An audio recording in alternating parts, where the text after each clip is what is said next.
नमस्कार, बहुत स्वागत आप सभी का एबीपी गंगा के इस न्यूज बुलेटिन में। आपके साथ मैं राजेंद्र देव। बड़ी खबर दिल्ली से है और इसी से बात की शुरुआत करेंगे। जहांगीरपुरी हिंसा से जुड़ा मामला है। 14 आरोपी गिरफ्तार कर लिए गए हैं। गोली चलाने वाला व्यक्ति भी गिरफ्तार कर लिया गया। यह इस वक्त की सबसे बड़ी अपडेट। आरोपी के पास से पिस्तौल भी बरामद हुआ है। एफआईआर में शांतिपूर्ण शोभा यात्रा में बहस की बात लिखी गई है। शाम 4:30 बजे दोनों पक्षों में बहस की शुरुआत हुई और देखते ही देखते दोनों ओर से पत्थरबाजी शुरू हो गई। तो 14 आरोपी गिरफ्तार किए गए हैं। गोली चलाने वाला शख्स भी गिरफ्तार हुआ है। शांतिपूर्ण यात्रा के दौरान बहस की बात कही गई है रिपोर्ट में।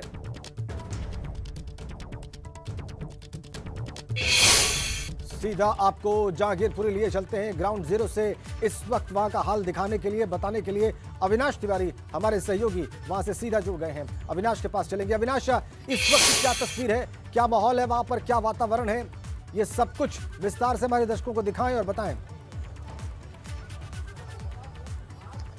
जी बिल्कुल राजेंद्र, अगर बात करें तो जिस तरीके से कल हिंसा हुई उसके बाद अब शांति तो बरकरार है, लेकिन एहतियात के तौर पर फोर्सेस तैनात है। तस्वीरें भी आपको दिखाएंगे कि जहांगीरपुरी में देखिए जिस तरीके से ये मेन रोड है, मेन रोड पे तमाम सारे पैरामिलिट्री फोर्सेस के जवान तो तैनात हैं। इसके अलावा ये इस तरीके की गलियां, जैसे ये आप गेट देख रहे हैं, इस तरीके की गलियां ही नहीं, गलियों के अंदर अगर बात करें तो तमाम सारे जो रिहायशी लोग हैं वो यहाँ पे रहते हैं। तो इन गलियों के बाहर जिस तरीके से इतनी गलियां हैं, इन गलियों के बाहर भी पैरामिलिट्री फोर्सेस के जवानों को, दिल्ली पुलिस के जवानों को लगाया गया है। फिलहाल अगर बात करें तो सुबह से 2-3 बार फ्लैग मार्च दिल्ली पुलिस के जवान और इसके अलावा पैरामिलिट्री फोर्सेस के जवान कर चुके हैं। अभी स्थिति पूरी तरीके से नियंत्रण में है। कल रात से नियंत्रण में है स्थिति। जो लोग आवागमन कर रहे हैं उनको कोई दिक्कत नहीं, किसी तरीके कोई पूछताछ नहीं हो रही है। लोग आ जा रहे हैं। दुकानें खोलने के लिए भी दिल्ली पुलिस ने मना नहीं किया, लेकिन कई सारे लोगों ने एहतियातन यहाँ पे दुकानें बंद करके रखी हुई हैं। चूंकि कल रात की जिस तरीके से घटना हुई थी उसके बाद से कुछ लोग अभी भी इंतजार कर रहे हैं कि ऐसा ना हो कि कुछ हो जाए, अनर्थ हो जाए। इस वजह से लोग एहतियातन अपनी अपनी दुकानें बंद कर रखे। लेकिन फिलहाल मामला पूरी तरीके से यहाँ पे कंट्रोल में है। चूंकि अब जिस तरीके से शांति पूरी तरीके से बरकरार है, तो दिल्ली पुलिस अब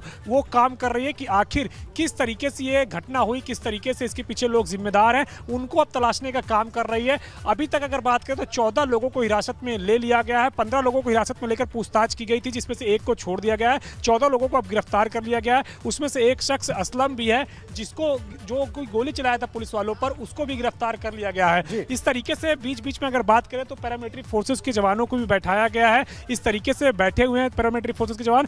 स्थिति अब पूरी तरीके से शांतिपूर्ण है। पुलिस भी अब जांच कर रही है। यहाँ पे जितने भी सीसीटीवी कैमरे लगे हैं उनके फुटेज ले रही है और फुटेज के जरिए दिल्ली पुलिस की जो स्पेशल सेल है वो तलाश कर रही है कि आखिर इनके पीछे कौन लोग थे, कौन लोग जिम्मेदार थे, कहाँ से ये दंगों की शुरुआत हुई और किस तरीके से ये हिंसा हुई। इसके अलावा अगर बात करें तो खुद गृह मंत्रालय इस पूरे मामले पर नजर बना के रखा हुआ है। गृह मंत्री अमित शाह ने दिल्ली पुलिस के कमिश्नर राकेश अस्थाना से बातचीत भी की है, उनसे पूरी जानकारी ली है और साथ में यह आदेश भी दिया है कि किसी तरीके से अब स्थिति नहीं खराब होनी चाहिए। और अब स्थिति बिल्कुल कंट्रोल में है कि ये स्थिति पूरी तरीके से एकदम दिल्ली पुलिस के काबू में है। किसी तरीके की कोई घटना नहीं हुई। जो यहाँ के लोकल रहने वाले लोग हैं वो भी अब यहाँ पे शांतिपूर्ण तरीके से रह रहे हैं। फ्लैग मार्च पीछे भी चल रहा है। एक बार मैं कैमरामैन से कहूँगा कि वो पीछे भी आपको दिखाएं कि लगातार दिल्ली पुलिस के जवान जो है इस तरीके से फ्लैग मार्च जरूर कर रहे हैं कि शांति बरकरार है, लेकिन जो यहाँ के आम लोग हैं वो भी पूरी तरीके से शांतिपूर्ण तरीके से हैं। अब किसी भी तरीके से क्रिया प्रतिक्रिया नहीं देखने को मिल रही है। लोग शांतिपूर्ण तरीके से अपने घरों में मौजूद हैं। जिनको काम पर जाना है वो काम पर जा रहे हैं। दुकानें एहतियात के तौर पे बंद करके रखी गई है।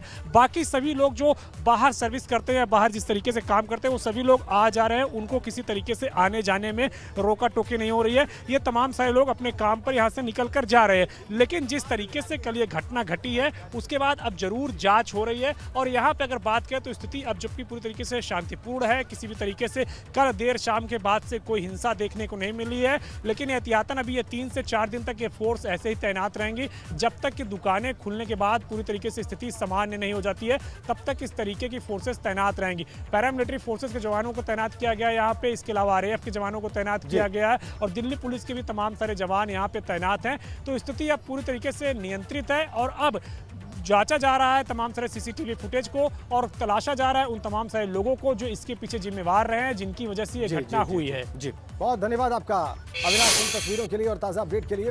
रात भरी बात अविनाश ये बता रहे हैं कि फिलहाल स्थितियां नियंत्रण में है, जीवन सामान्य होने की तरफ लौट रहा है। और दिल्ली हिंसा के बाद पूरे उत्तर प्रदेश में भी अलर्ट है।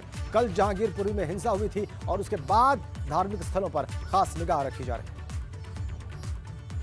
तो आज स्थितियां नियंत्रण में हैं, लेकिन कल की हिंसा के बाद उत्तर प्रदेश में भी अलर्ट है। दिल्ली हिंसा के बाद पूरे उत्तर प्रदेश में अलर्ट है। धार्मिक स्थलों पर खासी निगाह रखी जा रही है। देखिए, दो तस्वीरें हैं इस वक्त आपकी स्क्रीन पर। दिल्ली के जहांगीरपुरी में कल हुई हिंसा की तस्वीर। पूरे उत्तर प्रदेश में अलर्ट के बाद जो आप माहौल देख रहे हैं वो भी हमने आपकी स्क्रीन पर रखा हुआ है। उत्तर प्रदेश में जो अलर्ट जारी किया गया है उसके बाद स्थितियां कैसी हैं ये भी आप तस्वीरों में देख सकते हैं। ये देखो कर दिया, वो देखो, ये देखो, वो देखो। तो जहांगीरपुरी में हिंसा के बाद उत्तर प्रदेश में भी अलर्ट जारी कर दिया गया है। अयोध्या में भी सुरक्षा व्यवस्था कड़ी कर दी गई है। अयोध्या के हालात आपको बता रहे हैं एबीपी गंगा संवाददाता विवेक त्रिपाठी। दिल्ली में हुई घटना के बाद धार्मिक नगरी अयोध्या की सुरक्षा व्यवस्था और कड़ी कर दी गई है। हम इस समय अयोध्या में मौजूद हैं, जहां पर हनुमानगढ़ी की सुरक्षा व्यवस्था का आपको नज़ारा दिखाते हैं। ये जो हनुमानगढ़ी की प्रवेश के लिए जो रास्ते बने हैं उन रास्तों पर यहाँ पर बैरिकेटिंग लगी है। हालांकि बैरिकेटिंग हमेशा लगी रहती है, लेकिन खास बात यह है कि अब की बार बैरिकेटिंग पर ये कटीले तार लगाए गए हैं। आप देख रहे हैं कैमरे में सामने कि ये कटीले तार लगाकर सुरक्षा व्यवस्था को और पुख्ता किया गया है। पुलिसकर्मी तैनात हैं, जो जितने भी हनुमानगढ़ी के आसपास जो प्रवेश द्वार हैं वहां पर पुलिसकर्मी तैनात हैं। और इस पूरे रास्ते पर, यानी जो रास्ता सामने देख रहे हैं, हर जगह पर चप्पे चप्पे पर पुलिसकर्मियों को ड्यूटी लगाई गई है उनकी सुरक्षा व्यवस्था पुख्ता करने के लिए। चूँकि 84 कोसी परिक्रमा भी शुरू हो गई है और ये प्रदेश का इस समय सबसे बड़ा धार्मिक आयोजन है जो 24 दिन तक चलता है और 5 जनपद में 84 कोसी यात्रा गुजरती है। अयोध्या के अलावा जो गोंडा है, बाराबंकी है, अंबेडकर नगर है, बस्ती है, इन जिलों से होकर 21 स्थानों पर यह यात्रा विराम लेती है। उसके बाद आगे जारी रहती है और ये यात्रा बस्ती से शुरू होकर अयोध्या में ख़त्म होगी। 11 मई को ये यात्रा यहाँ पर ख़त्म होगी। 24 दिन की इस यात्रा के लिए बेहतरीन सुरक्षा इंतजाम किए गए हैं। जैसे आप देख रहे हैं हनुमानगढ़ी में यहाँ पर जो पुलिसकर्मी हैं वो मुस्तैद हैं। संवेदनशीलता बढ़ी हुई है, पूरे स्टेट में हाई अलर्ट है। और खासकर अयोध्या जैसे धार्मिक स्थल पर, अयोध्या, काशी, मथुरा, ऐसे तमाम धार्मिक स्थलों पर यहाँ पर सुरक्षा व्यवस्था पुख्ता कर दी गई है, जिससे कोई भी जो अराजक तत्व हैं या शरारती तत्व हैं वो किसी भी तरह से कोई अराजकता ना कर सकें, किसी तरह का व्यवधान ना पैदा कर सकें। सीसीटीवी कैमरे इस पूरे रास्ते पर जो अयोध्या का है वहाँ सीसीटीवी कैमरे इंस्टॉल किए गए हैं। चप्पे चप्पे पर नज़र रखी जा रही है। लोगों के आने जाने जो रास्ते हैं वहाँ से बिना चेकिंग के आगे नहीं भेजा जा रहा है। हर रास्ते पर बैरिकेटिंग लगाई गई है। सोशल मीडिया पर भी नज़र रखी जा रही है। जो मैसेज हैं सोशल मीडिया पर उनसे किसी तरह की अफवाह न फैले, इस तरह की नज़र रखी जा रही है और अफवाह फैलाने वालों के खिलाफ कार्रवाई करने के भी निर्देश दिए गए हैं। कैमरा सहयोगी वीरेन के साथ विवेक त्रिपाठी, एबीपी गंगा, अयोध्या। तो दिल्ली में हनुमान जयंती पर जो हिंसा हुई उसके बाद उत्तर प्रदेश में भी हाई अलर्ट है। उत्तर प्रदेश के उप मुख्यमंत्री ब्रजेश पाठक का साफ तौर पर कहना है कि यूपी सतर्क है और हर एक चीज पर बारीकी से निगाह रखी जा रही है। दिल्ली में जिस तरीके से हनुमान जयंती के मौके पर शोभा यात्रा निकाली जा रही थी और फिर जिस तरीके से हंगामा हुआ, उसके बाद यूपी में भी हाई अलर्ट किया गया है। हमारे साथ इस पर बात करने के लिए उत्तर प्रदेश के उप मुख्यमंत्री ब्रजेश पाठक जी। ब्रजेश जी, जिस तरीके से दिल्ली की जो घटना हुई उसके बाद यूपी में भी हाई अलर्ट है। दिल्ली की जो घटना हुई, हम लोग पूरी तरह से सतर्क हैं और आप देख रहे हैं लगातार यूपी में पुलिस सक्रिय है और कहीं कोई दिक्कत नहीं। लेकिन जिस तरह से घटना हुई, क्या एजेंसियों का फेल्योर नहीं है? सूचनाएं आप बताओ, क्या लग रहा है कि यूपी में भी बहुत जगहों पर हनुमान जयंती कार्यक्रम हुए? धन्यवाद, आभार आपको। देखिए, उत्तर प्रदेश के उप मुख्यमंत्री ब्रजेश पाठक भीड़ में हालांकि घिरे हुए हैं, लेकिन ये ज़रूर कह रहे हैं कि यूपी सरकार ने तमाम सारे इंतज़ाम किए हैं और जो भी घटना हुई है उसको देखते हुए ही हाई अलर्ट पर यूपी को रखा गया है। कैमरा प्रमोद के साथ अनुभव शुक्ला, एबीपी गंगा, लखनऊ। चलिए आगे बढ़ते हैं। अगली खबर हापुड़ से है। नेशनल हाईवे 9 के पास स्थित गत्ता फैक्ट्री में भीषण आग लग गई है। अज्ञात कारणों से यह आग लगी बताई जा रही है। लाखों रुपए का नुकसान हुआ इसे बताया जा रहा है। आसमान में धुएं का गुबार छा गया है। ये देखिए आप, दमकल की कई गाड़ियां मौके पर पहुंच गई हैं। जनपद हापुड़ के बिलकुआ कोतवाली क्षेत्र के फिजारसी चौकी के पास की घटना है। हापुड़ की तस्वीर आप देख रहे हैं। गत्ते की फैक्ट्री में लगी आग से धुएं का ये गुबार आसमान पर। गाजियाबाद हापुड़ के नेशनल हाईवे 9 के पास गत्ता फैक्ट्री में आग लगी है। गत्ता फैक्ट्री की आग ने कितना भयावह रूप धारण कर लिया।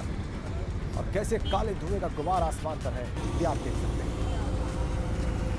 एक्सक्लूसिव तस्वीरें नेशनल हाईवे 9 के पास की गत्ता फैक्ट्री में लगी आग। धुआं ही धुआं, काला धुआं। इस आग की वजह से गत्ता फैक्ट्री में आग लगी।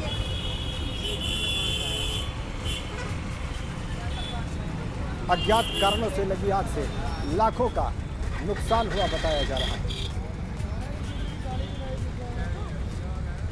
नेशनल हाईवे 9 के पास एक गत्ता फैक्ट्री जिसमें यह आग लगी है और दो करके यह फैक्ट्री जल रही है। जैसा कि आप देख पा रहे हैं, गत्ते की फैक्ट्री थी इसलिए आग बहुत तेजी से आगे बढ़ी।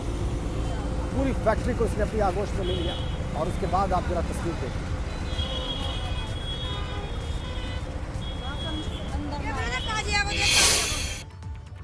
और आग की अब आपको 3 और तस्वीरें हम दिखाने जा रहे हैं। बहराइच से हमें मिली है। बौंडी इलाके में भीषण आग लगने से किसानों की गेहूं की फसल जलकर राख हो गई। खेतों में लगी अचानक आग से 300 बीघा फसल जल गई। इधर कुशीनगर में मिठाई की दुकान में भी भीषण आग लग गई। बताया यह गया है कि मिठाई बनाते वक्त सिलेंडर में आग लगने के बाद आग फैल गई और पूरी दुकान को उसने अपनी आगोश में ले लिया। जबकि आगरा में भी गैस सिलेंडर का पाइप लीक होने से ठेले पर आग फैल गई और पूरी ठेली जलकर खाक। 3 तस्वीरें, कुशीनगर, आगरा, बहराइच, ये तमाम तस्वीरें आपके स्क्रीन पर आप देखिए। कहीं फसल जली, कहीं सिलेंडर में लीकेज की वजह से आग लगी। अलीगढ़ के कोतवाली थाना इलाके के मानिक चौक पर कुछ शरारती तत्वों ने एक धार्मिक स्थल पर पथराव कर दिया। आरोप है कि पथराव करने वाले लोग खास समुदाय की पूजा का विरोध कर रहे थे और बाद में उन लोगों ने पत्थरबाजी शुरू कर दी। सूचना पर पहुंची पुलिस फोर्स ने मामले की जांच की। तस्वीरें अलीगढ़ की देखिए, पत्थर बिखरे पड़े इस गली में। खास समुदाय की पूजा का विरोध कर रहे थे, शरारती तत्वों ने पत्थरबाजी की है, उसके निशान साफ देखे जा सकते हैं। मामले में पुलिस ने जांच शुरू कर दी। सूचना प्राप्त हुई, पुलिस मौके पर पहुंची है, जांच की जा रही है। सभी बिंदुओं पर देखा जा रहा है। आसपास के सीसीटीवी फुटेज भी जांचे जा रहे हैं। जो भी जिन भी व्यक्तियों ने ऐसा कृत्य किया उनके खिलाफ वैधानिक कार्रवाई की जाएगी। तहरीर जैसे प्राप्त होगी उसके हिसाब से वैधानिक कार्रवाई की जाएगी। इधर हरदोई में चेन स्नैचिंग की वारदातों को अंजाम देने वाले बाइक सवार बदमाशों से पुलिस की मुठभेड़ हो गई। 2 बदमाश पुलिस की गोली लगने से जख्मी हो गए। कानपुर के रहने वाले बदमाशों ने लखीमपुर और हरदोई में चेन स्नैचिंग की वारदातों को अंजाम दिया था। पुलिस ने बदमाशों के पास से 2 तमंचे और कारतूस भी बरामद किए।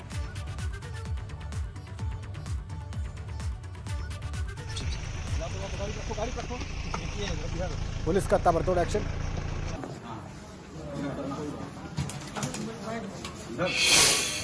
आज रात्रि में मलावा पुलिस को सूचना मिली कि 2 बदमाश कन्नौज की तरफ से आ रहे हैं। इस पर मलावा पुलिस द्वारा एसओजी सर्वेलेंस स्वाट द्वारा यहाँ पर घेराबंदी की गई। रात्रि में 2 बदमाश आते हुए दिखाई दिए मोटरसाइकिल से, जिनको रोकने का प्रयास किया गया किंतु वो नहीं रुके। इधर गाजीपुर के भंवरखोल ब्लॉक के गौडर गांव में भ्रष्टाचार का मामला सामने आया है। यहां पर ग्राम प्रधान और सेक्रेटरी की मिलीभगत से बिना काम कराए ही लाखों का भुगतान कर दिया गया। अब जब ग्रामीणों ने दबाव बढ़ाया तो काम की शुरुआत हुई, जिसमें भारी अनियमितता देखने को मिल रही है। साथ ही कराए गए कामों का भुगतान ग्राम प्रधान ने अपने पिता के खाते से एक ऐसे व्यक्ति के खाते में कराया है जिसका इस ग्राम सभा से कोई लेना देना नहीं है। जिलाधिकारी ने पूरे मामले की जांच डीपीआरओ को सौंपी है और कहा है कि गड़बड़ी मिलने पर संबंधित लोगों के खिलाफ सख्त कार्रवाई की जाएगी। जांच हो जाएगी।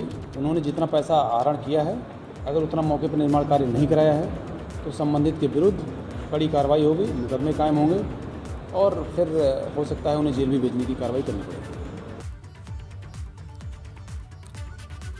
चलिए आगे बढ़ते हैं। कैराना पुलिस और प्रशासनिक अधिकारियों ने सपा विधायक नाई हसन के चाचा और नगर पालिका चेयरमैन के बेटे के नाम पर सीओ ऑफिस के बराबर में बनाए गए पेट्रोल पंप के कागजात की जांच की। इसमें राजस्व टीम ने पेट्रोल पंप की भूमि की वहां पर नापी कराई। इस दौरान एसडीएम ने पेट्रोल पंप संचालक को कुछ और अन्य कागज भी उपलब्ध कराए जाने के निर्देश दिए। मामले में अब पेट्रोल पंप के मानक और जमीन की जांच पूरी होने के बाद ही आगे की कार्रवाई की जाएगी।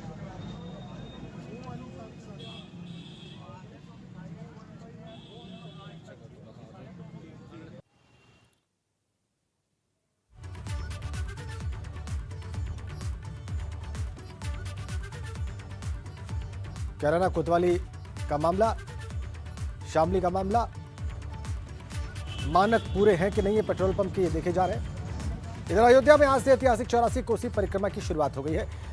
मखौड़ा धाम से 84 कोसी परिक्रमा की शुरुआत हुई है। कोरोना काल के 2 साल बाद 84 कोसी परिक्रमा की आज शुरुआत हुई है। और आपको ये भी बताएं कि इस ऐतिहासिक 84 कोसी परिक्रमा में 500 से ज्यादा साधु संत और श्रद्धालु शामिल होंगे।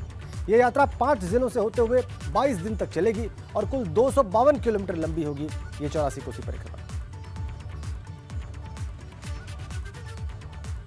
तो आज से 84 कोसी परिक्रमा शुरू हो रही है। इसका बहुत पौराणिक महत्व, धार्मिक महत्व। 5 दिन चलेगी, 22 जिलों से 500 साधु संत इसमें शामिल हो रहे हैं।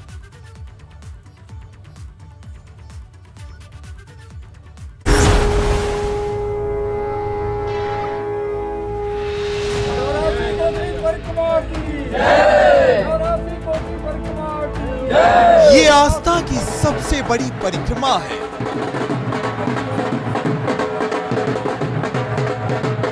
ये वो 84 कोसी परिक्रमा है जिसका उत्साह श्री राम की नगरी अयोध्या में दिखने लगा है। 25 दिनों तक चलने वाली परिक्रमा 5 जिलों के 107 गांवों से गुजरती है। इस बार की 84 कोसी परिक्रमा बहुत भव्य इसलिए भी हो रही है क्योंकि भगवान राम का मंदिर बन रहा है। ऐसे में 500 से ज्यादा साधु संत और श्रद्धालु उत्साहित हैं और बढ़ चढ़कर परिक्रमा में हिस्सा ले रहे हैं। आस्था की इस अद्भुत यात्रा में शामिल होकर श्रद्धालु बस्ती में 50 किलोमीटर, अंबेडकर नगर में 6 किलोमीटर, अयोध्या में 100 किलोमीटर, बाराबंकी में 16 किलोमीटर और गोंडा में 80 किलोमीटर परिक्रमा करेंगे।